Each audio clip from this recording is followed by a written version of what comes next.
rida wasaaradda xiriirka golayaasha iyo dhalinyaradii ciyaaraha Soomaaliland oo shir jiraayad ku wada qabtay caasimadda Hargeysa ayaa si wada jir uga hadlay dhacdadii dadka shacabka dilka loogu geystay deegaanka Ceelafweyn ee ka tirsan gobolka Sanaag waxayna eheladii dadkaasi ka baxeen ka tacsiyadeeyeen geerida ku timid dadka dilka loo geystay geesta kale wasiirada wasaaradda xiriirka golayaasha Maxamed Xaaji Aadan Cilmi iyo dhalinyaradii ciyaaraha Soomaaliland Boos Mire Maxamed waxay bulshada ku dhaqan deegaanka Ceelafweyn u soo jeediyeen inay ka shaqeeyaan midnimada iyo xoojinta nabadgelyada maanta halkan waxaan doonaynaa wax ka niraahno dhacdadii foosho xumayd ee ku soo biirtay dhacdooyinkii midba midka foosho xumaa ee aabad moodaysid hadba ta ugu dambaysa inay noqonayso tii ugu soo xumayd ee ka dhacday shalay Ceelafweyn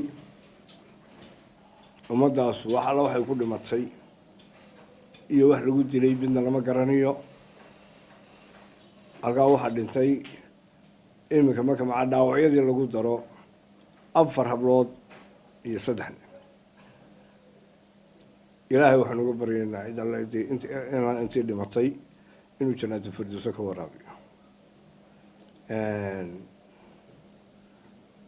inta dhaawacana ilaahay uu boogadhayo oo caafimaad degdeg siiyo ummadda meesha degan waxaan leeyahay dad islaamabatihiin ayaamihii islaamka garan maysaan waxaad moodaa in diintii laydinka siibay dhiig baa wada haliilaysaan ilaahay waxaanu idinka baryaynaa inuu iimaanka idinku soo celiyo oo nabadgeliyo aad qaadataan dhalinyarada meelaha joogta ee maqlaysa kuwaale waxbaanu dilaynaa iyo waxbaanu samaynaynaa war kuwa wax samayn karoo maaha iyagiiba qaati taagan kuwa kale ee meelaha intay wada joogaan hudhalada qaar fadhiyaan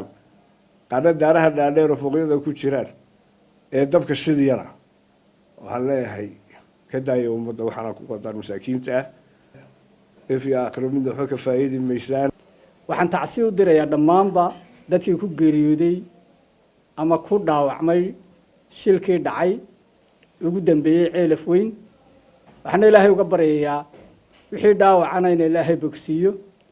wixii dhintayna in ilaahay jannadii firdaws ka waraabiyo dhammaanba eheladii iyo shacbigii iyo qaranka Jamhuuriyadda Soomaaliland ilaahay samir iyo iimaan ka siiyo waxaan kale oo bulshada aan reer Ceelafweyn ugu baaqayaa inay nabadgelyada ilaaliyaan oo ay nabadda gartaan qiimaha ay leedahay maxaa yeelay qarannimadeenu waxay ku jirtaa midnimadeena ayay ku jirtaa dib u dhaceenu wuxuu ku jiraa iyo khasaaraheenu wuxuu ku jiraa dhaawaca dhexdiina ka dhacay waxaanu leenahay bedqabka qarankani wuxuu runtii iyo horumarkiisa ku jiraa bedqabka shacabkeen haddii aanu shacabku bedqabin waxa weeyaan qaranku ma bedqabo sidaa daraaddeed waa inaynu ilaashano nabadgelyadeena